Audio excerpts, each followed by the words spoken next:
This podcast is sponsored by Anchor FM. If you haven't heard about Anchor, it is literally the easiest way to make a podcast. Let me explain. First, it's free. Second, there's creation tools that allow you to record and edit your podcast right from your phone or your computer. And Anchor will distribute your podcast for you, so you can be heard on Spotify, Apple Podcasts, and so many other platforms. You can make money from your podcast as well with just minimum listenership. It's literally everything you need to make a podcast, all in one place. And it's what we here use at The Struggle is Real. So download the free Anchor app or go to anchor.fm to get started today. Welcome to the second episode of The Struggle is Real. I'm your host, Mahalia Latorchu, and I am here with my co-producer, Pack Sanity, Mr. Hey. Ryan Pack. What's up, everybody? And I'm also here with Miss Angelica George. Hi guys, the struggle is real. And I'm also here with Manahar. Hello, thank you for saying my name right. That was a fake Indian accent, guys. We are not Apu. Everything is cool. So before we start, Angelica, can you introduce yourself? Just tell us who you are, how you got to SCAD, why you chose film. Just a brief intro. Like my intro? Okay, brief, okay. I am Angelica M. George. I'm originally from Milwaukee, Wisconsin. I did my undergrad studies at Clark Atlanta University, where I studied mass media arts, radio, TV, and film. I'm in SCAD's film graduate program. I did start the school in 2015, but I debated whether or not I was going to come here because assistant got the coins. But after I graduated from undergrad, I was low-key depressed, and I decided the best thing to do was go back to school. Yep, that's me. Why'd you choose film?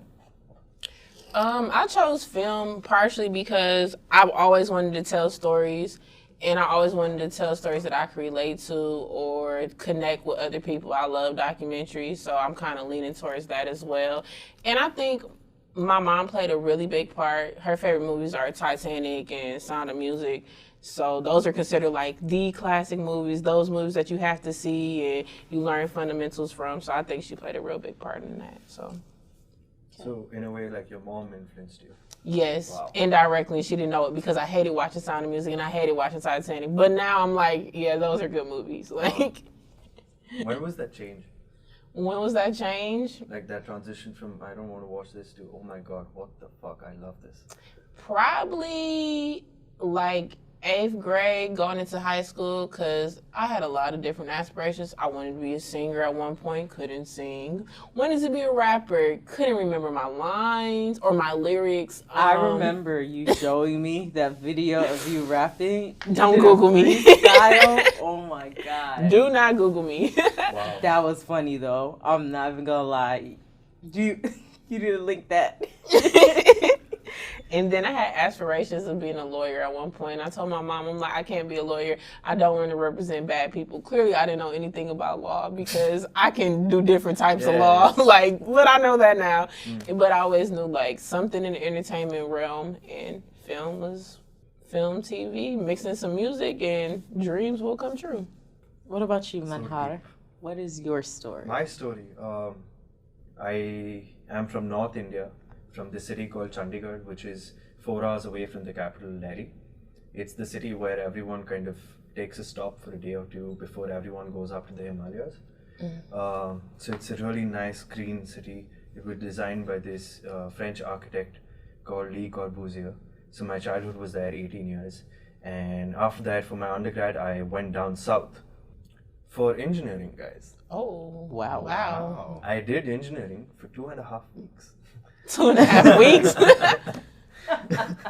And just before my first ever sessionals, I freaked out because this was not what I wanted to do. And before that, all my high school in my grade 11 and 12, the only reason why I could survive non-medical and science was because my days were balanced out between school and tuitions for science, and evenings were theater. So from 5 to 10:30 in the night, we would just doing some play or the other. So we would do plays like Mother's Day by J.B. Priestley, Night of January 16 by Ayn Rand. And I mean, that's when I kind of fell in love with the stage, learned like the ABCs of acting, so to say, and this is like 2009.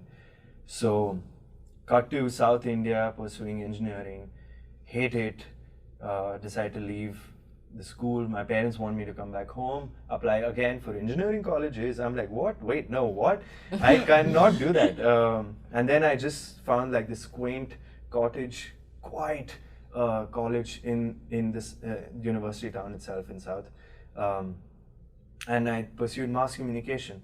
And it was good, but it didn't relate a lot with filmmaking. It related a lot with newspapers, writing articles, a lot of journalism, and a lot of advertisement, a lot of PR and stuff like that.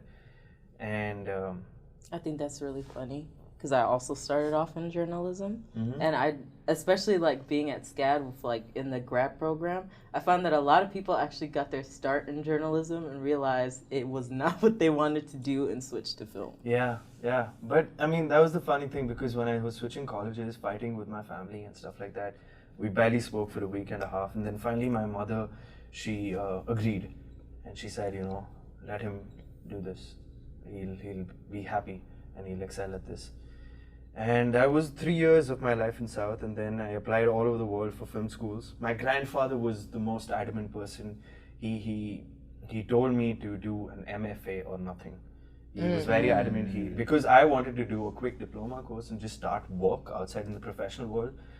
But he made sense. He said, you know, you need to find yourself in a master's program more than finding other people and collaborating, because you need to what do you say, clear out the diamond from the rough and find. Can I call your grandpa? I need some I mean, advice. I wish I could speak to him, but he passed away this year on January 28th. I'm Yeah, sorry. I mean, I'm sorry for your loss. This wasn't going to be like this. I didn't. But casual podcast, guys. I'm sorry. I talk too much. I'm nosy. I asked stuff. This is This great. is amazing Please because continue. I mean, for me, I'm more adamant to finish MFA for him. You know, to like just be like I did this for him in that sense, and that's why I mean, then SCAD happened, and funny thing, first project in SCAD, first ever thing, fall 2017 was an acting thing, and I. Just last weekend again, I got selected to act as the antagonist in a thesis film. And Congratulations. It was amazing. I mean, guys, like, but I mean, yeah, I was speaking to another friend and I realized it's going to be 10 years in 2019 since I've been acting. And, Oh, wow. Yeah, it's You- been a- that's a right. decade, You said right? 2009, right? Yeah, That's when you yeah. got your start. Wow. it's, I mean, the struggle is real. 10 is a decade, right? Yeah. Okay. That's a decade. I had to make sure it's you know. Angelica. Just didn't want to be that slow person on the podcast talking about Well, you know what's funny? You said 2009, and I was like, yeah, that was like last year. It's not. I was graduating from 8th grade, I think. Yeah, I was going into freshman in You know my high school. first play? What was your first play? Lion King. Oh my God! But Who'd you know you what I play? played? Who did you play? I played a female hyena. Oh my God! wow. Interesting. I was the one doing a background dance behind Scar. Oh my wow. gosh! Oh man. Yeah. What is I your would goal with love to see acting that. though? What's your goal with acting? I Oscar, mean, Emmy? You gotta Take over mine. TV, film? why not? I mean, yeah. Look at Donald Glover. Oh yeah. Very good example. This is America. Yes. Yep. Yeah, I mean, why not? That's a good music video. It is. It's a lot of deep. So much. meaning in it, So yeah. metaphorical. Yeah. You definitely have to watch it more than once. Yeah. Yeah, definitely. Because when I first watched it, like I was so focused on Donald Glover, like I didn't notice what was happening in the background. But when I watched the second time, I was like, Oh. It was a lot. It was, yeah, You it know was what a was lot. you know what was shocking for me when I What? watched that video, like when he was shooting everyone, Yeah. it did not faze me. And then like when I thought about it, I was like, whoa, I'm so desensitized to watching people get shot That and is watching so people true. die that like it didn't even faze me, like that these people were like shot and it was supposed to be like a dramatic moment, or maybe that was the point to show Exactly, yeah. to enlighten you that you're desensitized, like that's normal. Yeah. That's so true. And with that being said, like when we watched the video, did we see something that said like graphic, like warning, this is graphic content? No, I don't think know. so. I don't remember think seeing that, no. so that even lets you Because know how do you the even world see that? I mean, views it. Facebook does that now, but like there's so many things where like you just scroll through your Facebook feed and you'll you see see it. some really Stuff ridiculous stuff that should have warning labels on it, Yeah. but don't. And the more you watch it, the more you're just like, eh. Oh, Yeah. It's crazy how our society's Yeah. moving towards. Like I'll watch a video and be like, well, at least that person didn't get shot, and I was like, whoa, wait, that doesn't. That's not. That's not how you should horrible. be thinking. That's not like it's still wrong. it's just so horrible. Yeah. But I mean, in that sense, this year has like 5 months have gone by, and I think like audio visually, it's got so much great content coming out in the future as well, and even now, just with the music video, the narrative of it and the meaning behind it, and the character that he was based on. Yeah. I saw an animated image of that, and because in the beginning you don't understand that when he wrote it, probably he didn't imagine him. You don't imagine like the viewer to for him to be like this character, because it's such a rare thing to create something like that on those lines. Just someone who doesn't care, on those lines. And when you see that his research behind it, then you're like, oh, this must have taken time, And the background, what you guys are saying, yeah, that's when like whatever. I love the fact that with every quarter that we're going through, Yes. we're kind of understanding the way in which these things are made, and we're easily able to break it down. Yes. The making of it, which not a lot of people, I would assume, from different professions would be able to. They Yes. will talk about the metaphor behind it, the meaning behind it, and the how it's spreading awareness. But even from a filmmaking point of view, you understand how the illusion has been made to capture people and engage people and change them in that sense. Like how you're talking about the desensitized thing, it's like we're used to it.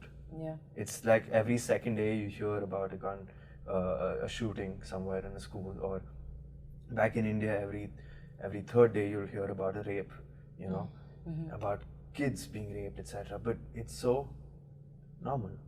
People, you listen, it barely even registers in their head, and they just move on so quickly. For those of you who don't know what we're talking about, sorry, it dawned on me that some people might not know what this is. So This Is America is a song by the rapper Childish Gambino, also known as Donald Glover. He's actor, director, musician, rapper. He has a hit TV. Producer. Exactly. He does everything. Everything. Atlanta. Yep, Yes. exactly. He has his TV show Atlanta, which is filmed here in Atlanta.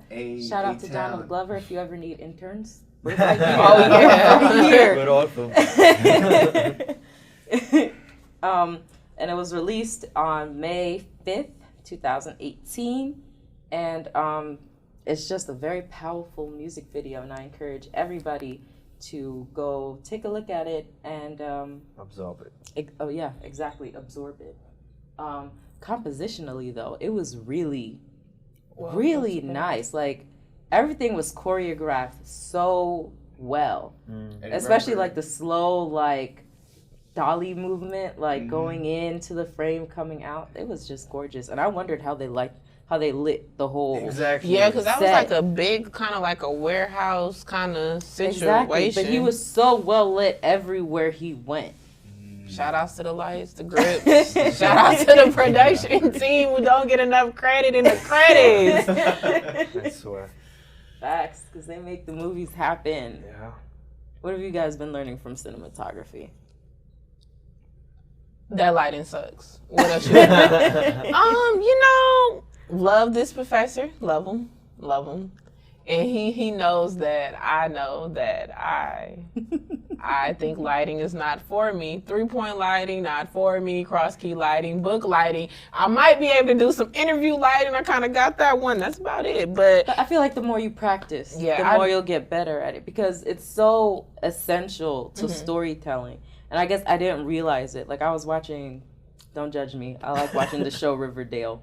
And no, I heard that was a good show. Why I really liked it. I haven't watched it though. There was a scene. I'm not going to spoil it for anybody, but there was a scene where an antagonist was talking to one of the lead characters, and he was kind of like in a decision of whether he should go like do the right thing or the wrong thing. And the way they lit it, and I didn't realize it until like.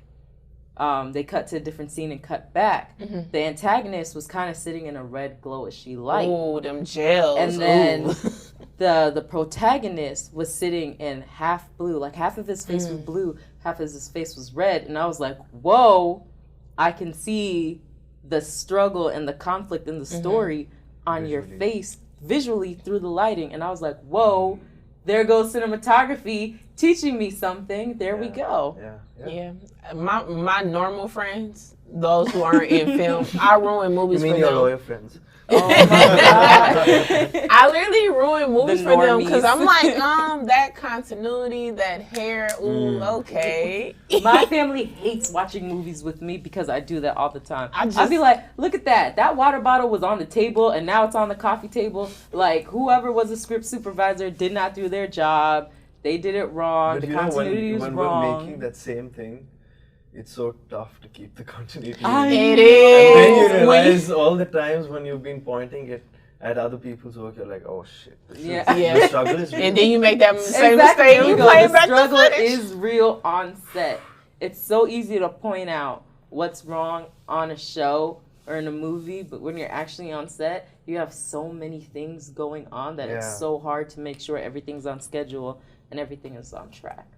Yeah, but I agree. I think it really goes into the whole budgeting aspect, especially when we're out here making passion projects. So then you need people in your crew who are doing this off of pure passion, which usually leaves you with a small crew, and then you miss even more things that if you had another person at designated position, like a person who actually really wants to be a script supervisor instead of me, using my roommate, because I have. And be like, okay, this is what you need to do. Just tell them to read this line, pick up here, and it's just the passion needs the paycheck to match. Mercy, that's so real. That is so real. Oh man, I've been really struggling. I have a film shoot on Saturday, and like it's so hard. Tomorrow? As a student. Yeah, tomorrow. Okay. I have a film shoot tomorrow. Yesterday, one of my actors had dropped out. Oh, do I got some stories with you? Have you heard of this actor called Manahar? I didn't. I recasted. He has a decade in the game. I will be calling you. Decade in the game. But what happened? They dropped out. They double booked. Here's a problem when you're a student, right? And you're like, you have zero budget, like a $0 budget. Yeah. When you go, for example, on like acting sites and stuff like that to get your actors, I casted, I did the whole audition process, everything. They booked me and I was like, okay, we're great, but I'm not paying them. So they went to another audition and that production is going to pay them. Yeah. So of course you're going to get dropped. Exactly. And like, I'm mad, but not mad because I don't have a budget to pay you. And I understand everybody has their bills to pay and stuff like that. But yeah, the struggle is real when it comes to that. But I mean, like, look at it from this point of view. I mean, I'd rather I go through this kind of a situation now while I'm in school and guarded with the school's, frame. Because what's the worst case scenario? I'll get a bad grade. Right? In the other case, when you're out of school and you're actually professionally working out there, for a company, for a production house, for whatever, and something happens like this will make us learn how to deal with it then, in that sense. That's what I've realized in school, in these 2 years, 2.5, 3 years, whatever. That's the time when you're, in a way, allowed to make as many mistakes as possible. Right. Yeah. Because when you're out there, it's the real deal. Your name will travel, your work will travel faster than anything out there. Right. Imagine like what we were talking about, the lights and grips, who technicians who worked in the This Is America music video. If they have that on their resume now, they're in. Right.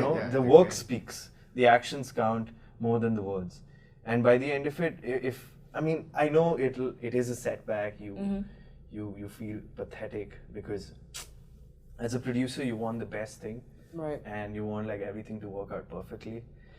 But plans don't work out, I will say this, the struggle is real, but the struggle is also necessary. Yes.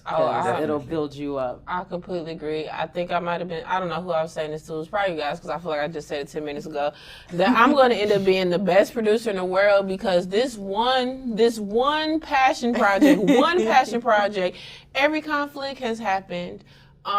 People not showing up to the table read, main cast not showing up to the table read, people telling me 30 minutes before they're not going to be on set, whether it's an actor or a crew member. People telling me all kinds of things that we have to push the time back. And I'm the type of person, I'm going to give you notice. Like, let me know if there's a conflict. It's just a lot, and it's a lot. But I will say that, like, the students here are very clutch because there was literally, like, 2 weeks ago. What do you mean clutch? By clutch, I mean they are so Kobe on the 3-point line. No, they come through. For example, exactly, they're there for you. They have your back because, for example, we had a shoot 2 weeks ago where our producer had forgotten an entire scene that we were supposed to do for our music video, and so we had a crew coming in at 8 p.m. For the other half of the scene, but we were supposed to shoot early in the day to do the previous part. And this was literally hours before our producer had realized that they had forgotten about it. And, holy, that's a lot. Yep, it was a lot, but we were, as me and the director and I were sitting right outside in like the common area, like what are we gonna do? How are we gonna pull a crew together? And literally every student that walked by us, we were like, "Hey, are you free today? What are you doing from 2 to 4? Do you want to come on the shoot? Do you want to help?" Literally everyone that passed by said yes. They all showed up. We ended up having more people than necessary on the set. That's beautiful. And everything worked out. And I was like, oh my God, like the students here are like amazing because like they're so willing and ready to like work and do stuff. That's what I love about SCAD though. I mean, like I was talking to a friend of mine and he was telling me about the other schools that he got in and why he chose SCAD by the end of it. And I was curious because there were some schools, ranking wise or from whatever I've read, that were in a way, ranked higher than SCAD. Mm-hmm. And I was really curious. I'm like, by the end of it, why did you choose Atlanta and SCAD? And he said something on the lines of, the other schools will give you a lot of theoretical knowledge as well in class, a lot of readings, a lot of good movie watching, foreign language movies and world cinema basically by the end of it to understand different cultures and see how the narrative at the end of the day is pretty similar. It's the cultures that are playing around with it. But he said that SCAD is one school wherein, irrespective of whatever your course is, you can be on a film set and you can learn something. Because I feel like film is that medium, obviously, wherein all these different arts just dissolve into one. There's makeup where you have a lot of luxury fashion people. Right. There's costume. There's interior design where you can get in production design. There's script writing where you can get even writers. Right. So it amalgamates everyone under one roof, and you see the hard work of every single person. Months of hard work in just 2 hours, and it's so easy to like bring it down. But at the same time, and that's what I heard a quote once that said something on the lines of, the fact that a movie gets made in itself is a miracle. Yeah, That's true, because That I is don't so true. see, yep. Because I feel like every conflict, I'm like, oh, that's supposed to be a daytime scene. Oh, you got a conflict? Oh, that means this is not a daytime scene anymore. This is a nighttime scene. How does that work? Literally Okay. every production has like its own nightmare. Yeah. And they push through it and they get it done. Whether or not the movie is good is another whole other conversation. Whoa. But it got done, and that is a miracle. That is a miracle. All right, well, this film I'm talking about, our last shooting day is Sunday. I will let y'all know how this goes. I'm praying because I feel like it was a really great concept. Like, it was a really great concept. We worked really hard. Like, we had a casting call, so we definitely were like, who's ever a part of this is going to be really serious about it. But even, like, talking about what Manahar was talking about in regards to all these different majors, I was sitting in SCAD last night, and a guy was working on, like, his MFA thesis, and he was like, I had a storyboard, like, somebody who was doing this storyboard, somebody who was into animation. And they pulled out, but just so happened another person in there was like somewhere in the animation drawing. They're working on the storyboard as well, and they connected. And that's like one less thing to take off your plate. That's one less thing to take off your plate, I should say, in regards to your thesis. Because the thesis, he showed me his packet for the thesis. It wasn't thick, but it was a lot of stuff in those couple of pages. So I was just I like, believe it. Very detailed. it's one less thing, because if you can't draw, why struggle and try to draw? Have somebody who can draw and really get your concept on a piece of paper. So. Yeah. What do you guys think about like the thesis film? Your own personal thesis film? I'm Like, have you scared. thought about it? I'm so scared. I'm scared because I don't know if I want to do a documentary or if I want to do a short film. I feel like when you start a documentary, the story can change and you might see something else in the story. I'm scared because if I'm working on a short film passion project and I have crew and I have actors pulling out, I'm going to go crazy if it's my thesis and somebody's pulling out, because they're judging you on everything, and I'm sure they don't expect it to be top to bottom perfect, but I don't want it to be like a mistake that's like, oh, pass or fail kind of mistake, you know? What about I you? think you'll be fine. Oh, There's a thank lot you. of I've seen a lot of people, like when it comes to thesis and Okay. people volunteering for like to help. People are like serious because everyone's like, I'm not gonna mess up this person's grade. Yeah. So that's what I've seen personally from like just watching other people and listening in on conversations. Yes. But for mine, Ear hustle. hey man, Just like these eavesdropping, you know you mean? these people just We talk reword so things. freely here. Yeah, People that's just true. like they'll say anything, and it doesn't matter who's around, which That is is fine true. because I'd like to absorb, but I want to know everything that's going on anyway. Yeah, but So- I was like, it's such a serious conversation. And Yeah. they're listening, you know. Listen, I've heard some really interesting conversations that Oh, probably should have been private, but we're not. But that's okay. That's we a had conversation we for had another an day. assignment like that. Did you in really? one of our classes Wait, what? last quarter. What? I think it was, 501 with a professor. Okay. And, and I love audio. I'm And he was like, one of the assignments was, in the middle of the class, you took a break, and he's like, go to the upstairs cafeteria and just sit there and listen to people.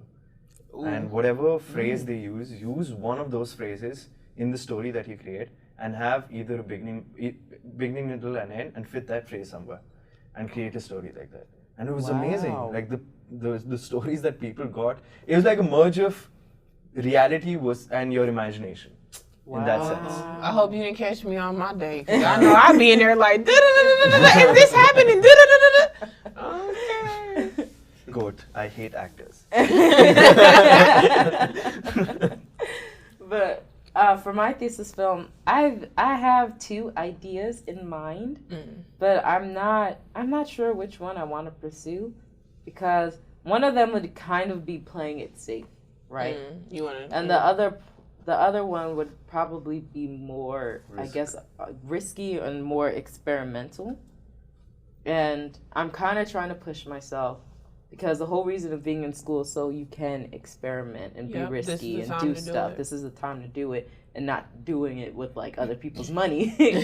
So I don't know. I'm trying to push myself to do that one. I just don't know yet. I really haven't decided. What about you? I mean, I was asking about the thesis because, like, I'm not scared. I'm excited because I worked on a thesis film in January as soon as I landed back from India after the vacations.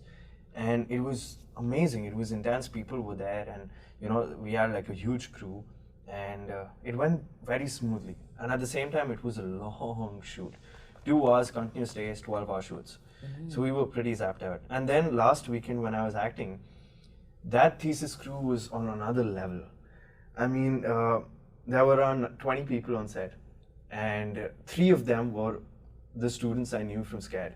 The rest of them were people who had already graduated or were freelancing and stuff like that. But I mean, we had like 2 days of shoots, 7 p.m. to 7 a.m.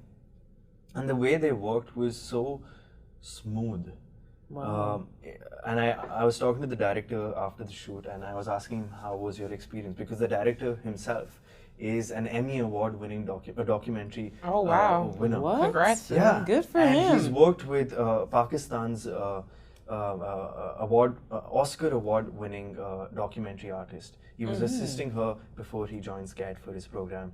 Oh wow. And his movies also. You need to give me his name afterwards. Yeah, and he was, his script was so well written, and the team he had, the DOP he had, got a crew that had around 6 more people. So the camera crew in itself was 6 people who were there to just kill it. So we had, like, the scenes for me were only in the car, and every time they had to move the rig of the camera based on the shot that they wanted. Either it was a master or an over the shoulder or a close up.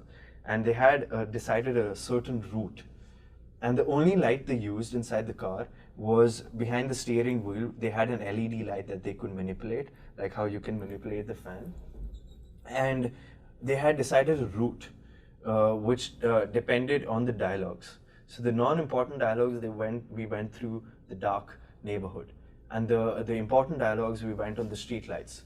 So they used that kind of a scenario, and I was just looking at the camera crew always in front of us, sitting behind a car, and every time I looked at them, they didn't give a fuck about the actors, they didn't give a fuck about anything, they couldn't even hear us, they could only see the frame.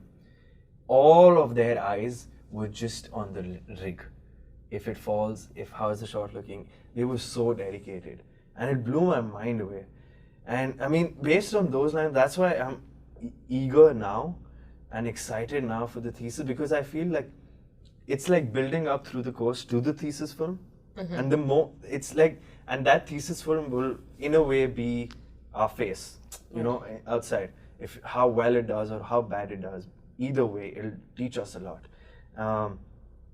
And based of those memorable, hopefully, experiences, is how I think we will start looking at the world and looking at stories, and obviously evolve later on professionally outside school. So I don't know, I'm really excited. And even seeing animation students work on their senior films or thesis films, it's amazing the amount of not just detail, but how much they've thought about it. Right. And how much they put a lot of thought into what they're planning into. It engulfs them completely. Like you're sleeping, eating, drinking, talking, dreaming about your film. It's like that. Yeah, and everything. That's why I'm like, I also want to love the idea that I have for my thesis. That is true. I want to make sure that that's the one that I'm dedicated to, and that's the one that I would love to submit to festivals. Exactly. And if it wins something, I could be like, yes, I'm proud that this is the project that I chose and that what made my name. I totally agree. And then you talking about these car scenes, I just realized we're shooting a car scene tonight, and woo, woo. Just some gaff tape around it. No rig. I got an LED light. I got that part. Got a steering wheel. I got it. I got that part. I don't know about everything else.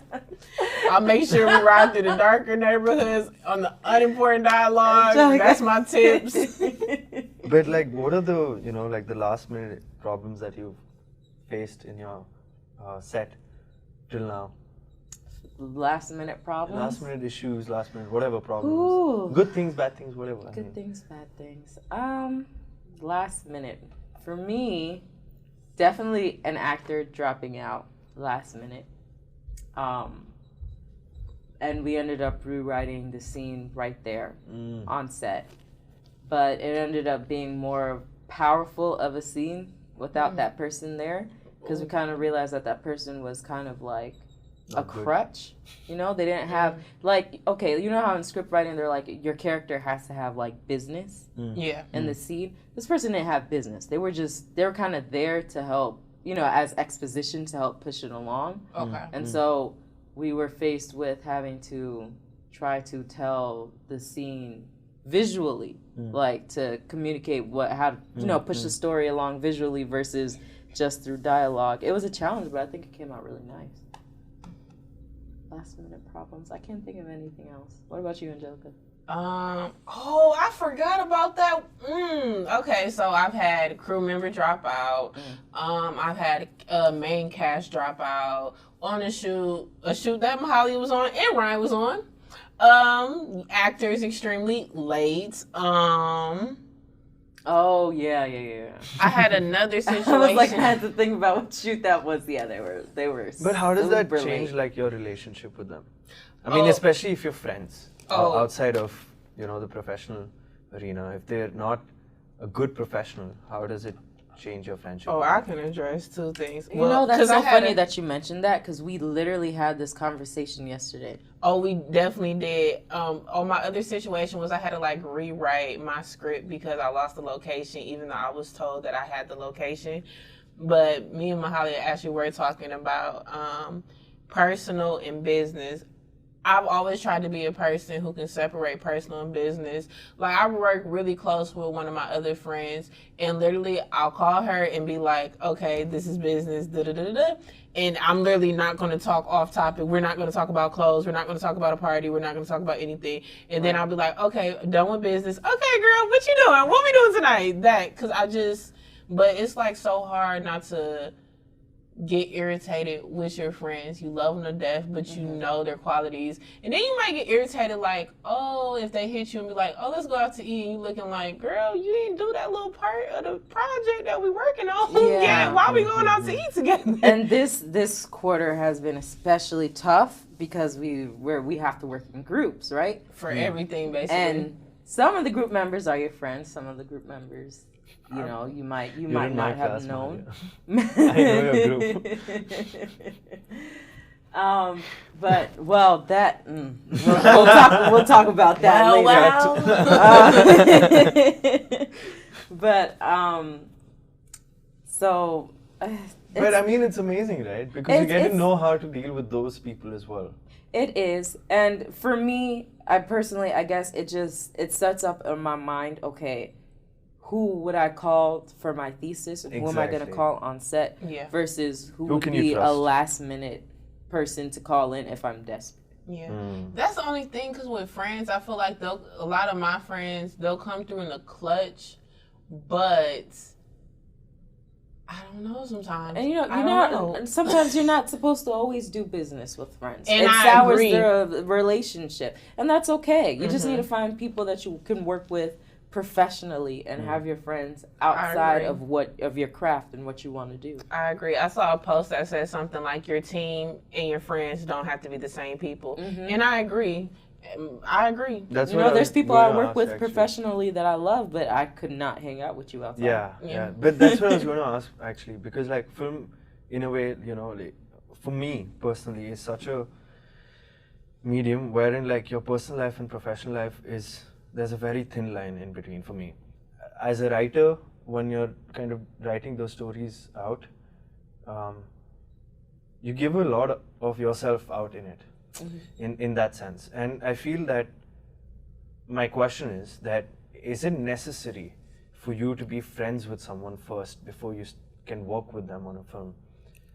No, but I think in certain aspects it's beneficial because you kind of know who they are. You kind of know what they like or how they move, how their brain functions in this and scenario. as a producer, kind of how to manipulate them or like Jedi mind trick them, right? Because I have friends that are they think really, really big, and that's what makes them a great director. Yeah. But budget wise, safety wise, certain things. The producer in me is like, nope, let's shut it down.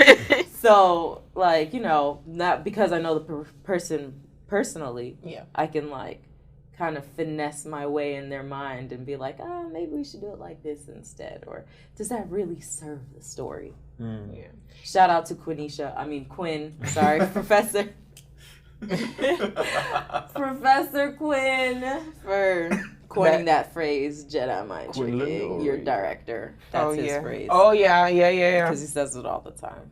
But I agree. I think I agree that you don't have to always be friends with the people you're working with, because sometimes you have people who can't separate it. If you're friends with a person, they might get a little too comfortable. They might think they can kind of get away with little things, and it's like, we're in business mode. I'm not doing Ryan that with is you. really shaking his head right now. Ryan, is there something you want to say? Go ahead, That is Ryan. so true. That is so true. It's very difficult to separate like professional and friends. So yeah, what you said was, I totally agree. Like sometimes they just slack up because, we're friends, like it'll be okay. But no, when it comes to business, you act professionally. When the call time And is I- 7 p.m., be there at 7 Yeah. p.m. And I'll look at you as a business person and be like, girl, I ain't gonna do business with you no more, but we can still go out to eat and get drinks. Exactly. We're just not gonna do business. Exactly. But I feel it's a very tough balance to maintain, It is. at the end of the day. And because film sucks up so much of your life, I love that it does. But it's like, what time do you have for your personal life? And then it makes you kind of end up being around people who you might not be around all the time. And then you might grow closer with them. Or you might prefer to be around people you're already friends with. So it's like I'm hanging with my friend, but I'm still doing business at the same time. It's just like, lines get blurred sometimes. Like, But it's funny because, before SCAD, I used to think, why does it take people to, a director to come out with a movie a year? They can make so many more movies. Mm-hmm. Are they lazy? What is the problem? Why is it just a movie a year and a half each for a director? But here, after a couple of quarters, I realized that, as an actor, when you portraying a role, by the end of it, you're building a life. Right? Mm-hmm. You're creating a role, you're giving it the personality, the emotions, and you have a backstory as well, which obviously does not begin from the first page of the script, which begins from the time of the birth of the character. So in a very similar way, I realized that the film itself has a life of its own, and it takes the writer some months or maybe years to let it grow in himself, the story, and then the director visualize the story and let it grow inside him, and then obviously so many hundreds of people come on board and just work on that one vision. It's amazing. It is. When everyone's just working for one thing and striving for that perfection that at the end of the day you won't achieve, that you'll have to compromise in certain places, but you still want the best of the best to come out. And that's what one of our professors says. He just cares about what you show him on screen. yeah. That's all he cares about. He doesn't care about the fights, the blah, the blue, the struggle, the blood, the sweat. No, I just want to see what you show me, what you show. Can you tell the story? Can you tell the story? That's what he means? Yeah. Just show me That's the what you lesson did. I had to learn this quarter, because I was taking producing class, and everything was stressing me out because there were issues, right? So I'd go to What would film me without issues? there were a lot of issues, and I would just I'd go to my teacher and be like, this is happening, this is happening, this is happening. How do I keep my calm? How do I do all this? And then I went home and I was like, none of that really matters at all, because it's all about the movie. Yep. So as long as the movie is good, just shut up. That's so true. I had to tell myself, shut up, stop complaining. As long as the vision was achieved, You know what? that's what it is. I need to hear that from myself. I'm gonna stop complaining. As long as my people get their shots. Sometimes you need to vent, but there comes to a point where you have to realize, stop complaining, stop venting, look and see if your vision was achieved, and if it was, move on because you did what you had to do. And I feel like the producer is the one who needs the most kind of venting out. Yeah. Because he or she knows all the shit that has taken him or her to, like, you know, build up this production from actually the words on a sheet, from there onwards to actually getting the location and so many things. I mean, you all know. Yeah. And then if one piece is missing, they're looking at you like, oh my gosh. It's all you. And then, like you said, making sure the vision comes across. So it's like, yeah, I can make the final say so, but I want to make sure my director, my cinematographer are okay, and it's still achieving their visual story. Like, yeah, it's hard. It's definitely, because you look at the producer and it's like, yeah, this is on you. Mm-hmm. It's on you. Like, I was about to cuss. It's okay. I didn't know if this was a cussing. Very casual. Sorry. The struggle is real. Cuss words come out. Struggles are, on some platforms we can curse, others we won't. But I'm gonna edit. Don't you worry about that. Okay, I say that. I'm not gonna start acting like It's okay. sailor and start. But I never asked you guys, what is it that you want to do in the industry? Produce and direct on my own production company, and eventually my own television network, and sprinkle in some music. You know. I manage an artist by the name of E Major. The E Major, I got to plug TheEMaejor on Instagram. Major Mondays, every Monday at 8 p.m. Okay, I'm done, guys. No, it's okay. It's all right. It's good thing you said It'll plugins. be funny knowing Mahalia cuts that out. I won't. See what happened, Angelica. We had that cutting. Don't worry, this is a plug-in moment. If you guys don't have it already, get your movie pass. You know, trying to get sponsored, so we're gonna talk about movie pass. And if you haven't got your movie pass, I love movie pass. You know, but I hate the fact Struck. that they're trying to like have like a movie, like a limit on the particular movie that you see. There's like this new update apparently. I don't know. I read it in an article that you can only watch the movie once. So even if you go the next day for that particular movie, you can't watch it. Yeah, so there's and a that limit. sucks. Yeah, there's a limit. Because it's like, what, $10 a month? Yes. Yes. Yeah.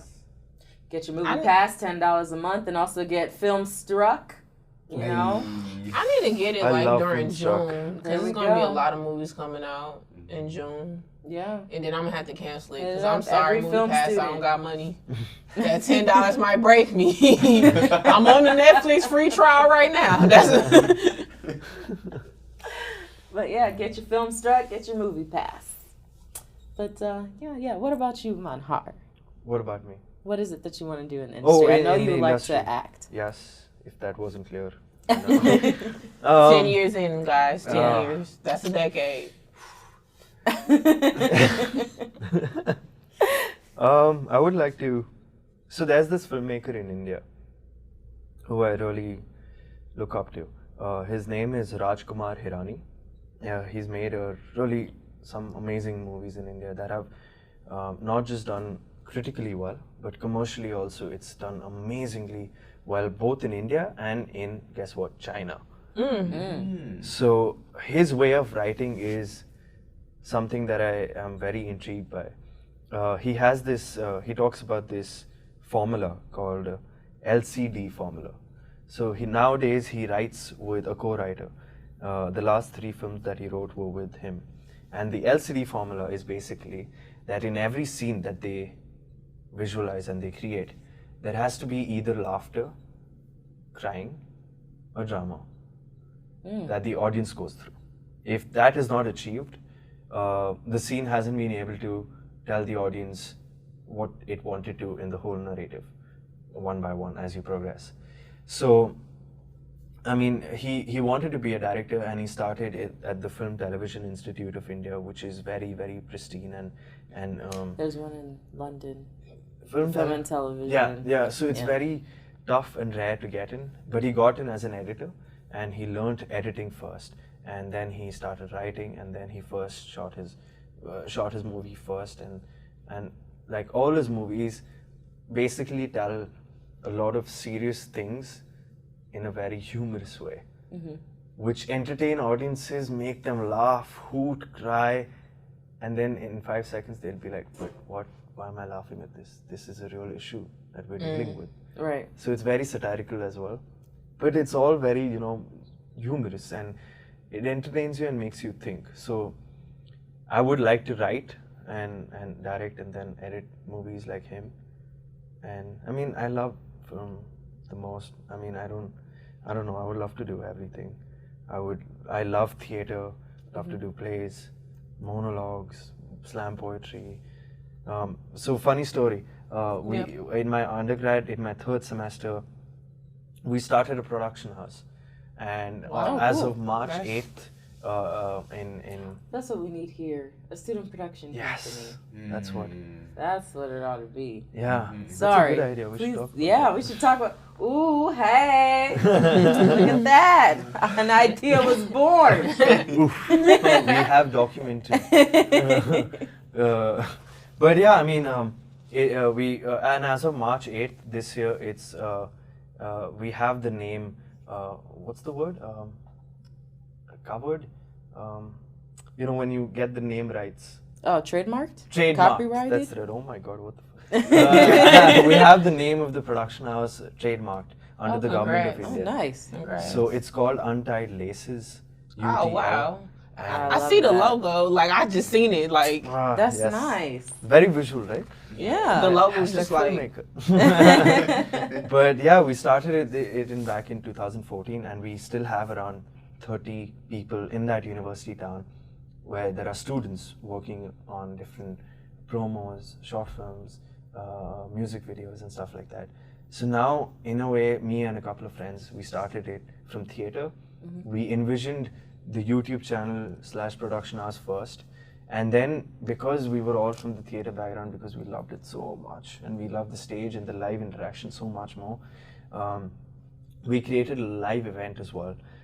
Wherein we get artists from all spheres of life, be it a painter, a graphic designer, a slam poet, an actor, a musician, a person who just plays an instrument, a mime artist, and all of them under one roof. And we created a show called Baba Nights.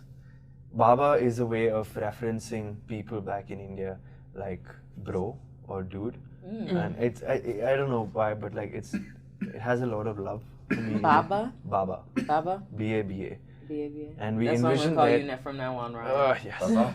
Yeah. Baba, can Bro. you hear me, Baba?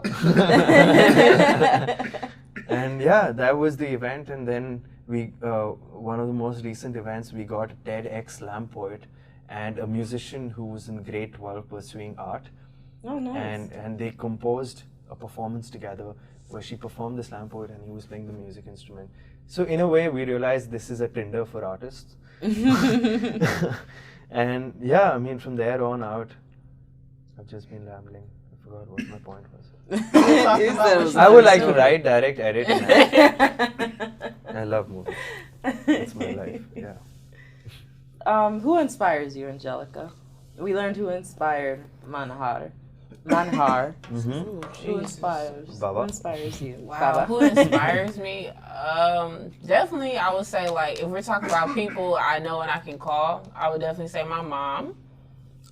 She's always been a hard worker. Like, she's the type of person, I just feel like she was the perfect mom. Other than her being late, let me not give her that.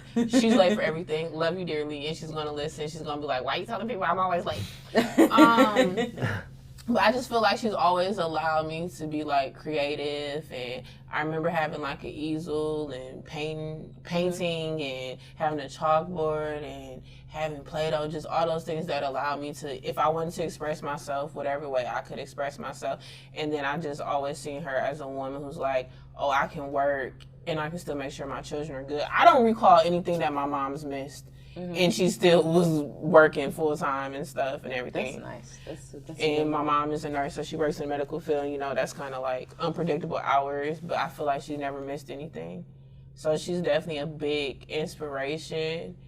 In regards to like in the industry, kind of like gearing towards music, Karen Civil, because I really respect her drive and that she owns her lane as a woman, and I think that's really hard to deal with Well, pretty much almost every industry is really male dominated. So when you see somebody take it over and they're still highly respected and those are the people they call, it's just amazing. But in regards to like directors, I really respect Ryan Coogler. I really just respect him. It's something about his aura. It's just because I have met him in person. It was just something about his aura. But you know, if you're listening, Ryan Coogler, I did send that email to be a production assistant. So I didn't work on Black Panther or Creed 2, and I think I was supposed to, but you know, I'm cool. In a parallel universe. Maybe in the future. Maybe in the future. So Ryan, if Ryan- you're listening, For we're sure. all available. You know, any day, anytime. We can do 4 a.m. calls. Like, I'm all cool. Hey man, DM me, y'all. You will have my Instagram. You know what I'm saying? Feel you. For me, it's so hard to pin down who inspires you. I feel like I'm not gonna lie, It's- because after sorry. you said that, I was like, dang, Chris Robinson inspires me, dang, Ava inspires me, Issa inspired me, Hype Williams, like, oh, yeah, it's hard. It's really hard. But I know for me personally, I feel like my culture inspires me the most, only because I'm Haitian, if you didn't know, and one of the things that I always say about Haitian What? people. You're Haitian? Haitian. Wait, you were didn't know? Indian, dude? No, what? I'm kidding. Wait, you didn't know she was Haitian? Even though I heard she made food for everybody in Scat except for me. Stop. You weren't there that day. I got you though. Come to my house. I'll make you some good Haitian food, girl. Okay, girl, I always can eat a little Throw hungry down. now. After season 1, we'll have like a cast party. Ooh, yes. The word party gets everybody started. Right. Then you throw the cast in front. Oh, yeah. It'll be a zero budget cast party. Right. Bring your own dish, potluck style. Come meet in the DMs. Go for class after that. But I don't know. I think my culture inspires me the most because I feel like Haitian people are very artistic, and if you speak to like the older Haitians, like my mom and stuff like that, when they speak in Creole, they speak very philosophical, and they speak in like a lot of metaphors and similes. If that makes like there's always a story to explain like how they're feeling or something like that. I don't know. It's I can't really explain it, but like, and the Amazing. translation's kind of hard for me. I think do I it in got what English. I was Yeah. in the past life. I was a Haitian. You were in the Yeah. past life? I think so. Say, Yeah. all right. Yes. I'll take it. We have that connection. Remember how both our watches are cracked? Oh yeah, exactly. Yeah, we both have cracked watches. Me and Ryan, no watch gang. And in the industry, I don't know. I just feel like life inspires me. I don't think there's one certain thing that does it for me. I don't know. I like watching people and watching things. Eavesdropping. Yeah, I mean, I do enjoy eavesdropping only because, like, especially as a writer, I just like to hear how people talk and how dialogue is in real life. How communication works. Exactly, Yeah, yeah, exactly. How Developing those communication works. characters. Because it's really interesting. Like, I'll watch like certain people some days, and depending on who they're interacting with, their communication, the way they communicate changes. That's so very true. Like the one, like they might be like really touchy with one person, and then the next person they talk to, their voice might go higher, or the next person they talk to, their voice goes lower. I don't know. I'm just fascinated by like human interaction and like just life in general, and I don't know. I think that's what inspires me. Psychology. Yeah, the psychology The of science of person. behavior. People are interesting. People are very fascinating. And I see it on myself. Like when I talk to Professor Quinn, for some reason my voice goes higher. I don't know why. I the go up an excitement. octave. That's probably I think what it's it his is. enthusiasm that spreads. I I haven't think seen a so. professor in SCAD who's that enthusiastic about Ooh, we're teaching. gonna cut that out. About We're gonna cut spreading that knowledge. one out. We're gonna cut that part out. I love Quinn. No, but yeah. Going to Quinn, going to Quinn and Kenny, like they. I think Quinn is like another You know episode in what? itself. We'll cut that out. Well, he's actually gonna be on an episode of the podcast. Him Oh. and Kenny. I'm trying to get them both together, but Kenny's being really touchy about it. He's like, I like to be anonymous. You know, I just like to collect checks. But we're gonna try and convince him to get him on there. But Quinn has agreed, And shout out to Quinn because he helped us do this setup. But it's his mic stand. Yeah, it is his mic stand. I feel like talking to them, they make me feel really comfortable, like they're a relative. Because I'll be like, and they're closer to us in age. So they understand our point of view In comparison to and other the shift professors? of the... Okay, well, I mean, okay, like Quinn, for example, he's very close to us in age. But, so he knows, like, he's old enough to know the industry before it changed and still young enough to understand the changes and adapt to them. So it's really nice to have, like, a person with both perspectives, and he's like a ball of energy. Yeah. So he's very having him for 8 a.m., he made me feel like I was like in a noon class. Oh my God. He's just, I don't know, it's something, it makes me feel like I can just tell him all my business and I'll be okay. And I don't get that feeling with everybody. Like, I'm gonna tell you my business. You don't care, but this is what happened to me today. That's true. Yeah. But he's patient and he'll listen. Yeah. And he'll comment. Angelica? Okay. Yeah. All right, Angelica. Okay. Student Angelica? Yeah. So Quinn, what do I do? Well, Angelica, you know what you need to do already. Yeah, he's great. Yeah, it's so funny because we talked about him in the last episode too. So like, I feel like every episode he's gonna be referenced. Yeah. Look at you, Quinn. You're leaving a good impression. You only been a quarter in, quarter and a half. Yes, this is the second quarter. Oh, okay, awesome. Sorry. Any parting thoughts for you guys? Any parting thoughts? We gotta wrap up pretty soon here. My parting thoughts are, I have a lot of thoughts. One, whatever you believe in, go for it. I know people think that certain things are impossible, but I believe that everything looks impossible until it is done. I also had a professor say to another student, they were giving advice, they were like, it's better to start at the bottom of a ladder that you want to climb instead of starting in the middle of a ladder that you don't want to climb. Like whatever ladder you want to, Shout out to Professor Kenny because that was his quote. Was he quoting that the other day? Because that was him. Yeah, yeah. No, I know it was Kenny, but I didn't know if I should. Kenny was you. It was you. I remember. Listen, we already talked about. We got to give credit where credit is due. Kenny, I was like, Kenny. Wow. I personally wasn't going through that kind of issue, but I hear him. It's so hard to say, I'm going to start at the bottom and I'm going to climb my way, even though I'm already in the middle of something else. And all I got to do is take 2 more steps and I'm at the top. And for you to say, I'm going to start over and be at the bottom. And also when it comes down to like pitching stories and people not understanding whether it's like different cultures or ethnicities or, you know, different sexual orientations, just keep fighting for your story. As long as you're passionate about it, I think you should always keep fighting. That's like those are my like closing thoughts. Like whatever it is, stay passionate about it and just keep fighting for it. Because the struggle is real, but that ending where when it gets really great and you get that first big project off the ground, it hasn't happened to me yet. I'm just speaking a manifestation. But yeah, those are my parting thoughts. Yeah. What about you, Manahar? I don't know what to follow up with that. I want to stand up and clap. I told you I talk a lot. No, but that's okay. Amazing. That's encouraged here. I mean, parting thoughts would just be that enjoy the journey more than the destination. Amen. And, you know, there'll be happy days, there'll be frustrating days, there'll be bad days. But just as long as you're having fun doing what you love, and you're able to get that paycheck as well with film and TV.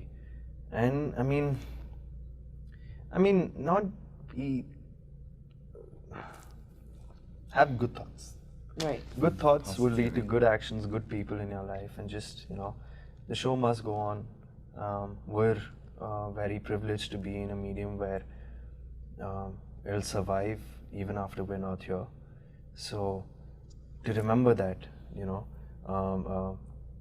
that even when you're not here, people can look at your work, study your work, what we do now in school, and just remember that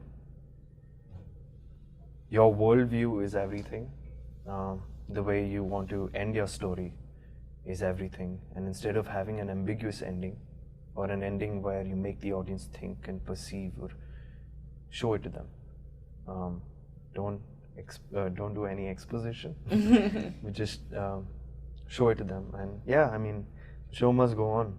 This is a podcast that in 5 years down the line, millions of people will hear. Speak it into existence. Touch wood. and this will be our bottom of the ladder, in a way. And we'll be like, we did this. We didn't have to. This Haitian girl came to SCAD. Ryan was here. Angelica was here. Our watches were broken. But, well, we just needed some good audio and Quinn's mic stand. Yes. And we did it. And we made it somewhere. And yeah, the show must go on. Just one last thing though. I've always felt, instead of being selfish or, thinking about your work like that, whatever you learn at school or life, just impart that knowledge as well to the next generation. Be nice, be mentors in that sense, so that you leave the world a happier, saner place in their hands too. Yeah, that for me is really important. Parting words are done. My name is Manahar Kumar. What about you, Ryan? About Parting thoughts. Any parting thoughts for you? I'll do that when I come in to speak. Ryan's parting words are, guys, the audio is clear. Ryan's gonna hold on to it until he gets his episode. All right. All right. Well, parting thoughts for me. We should ask that to you. Parting thoughts for me. A question to myself. It's okay. It's all right. Okay. Parting thoughts, Mahalya. Episode 2. Thank you. The struggle is real. I think my parting thoughts would be your point of view and how you view life is very unique, even if you feel it might be similar to somebody else's. It's very unique. So don't censor yourself because you feel that that you have to conform to somebody else's thoughts or anything like that. Just be your best self and do what you gotta do. Do what makes you happy. That's all. That's what I'm trying to do. I just want to do what makes me happy. I think your shoots are gonna go amazing, both of yours. Oh, thank you. Speak that to existence. Speak it into existence. You go well. All right, guys. Thank you so much for listening to the second episode of The Struggle is Real, and we'll see you next time. And if an actor drops out, just call me. Bye.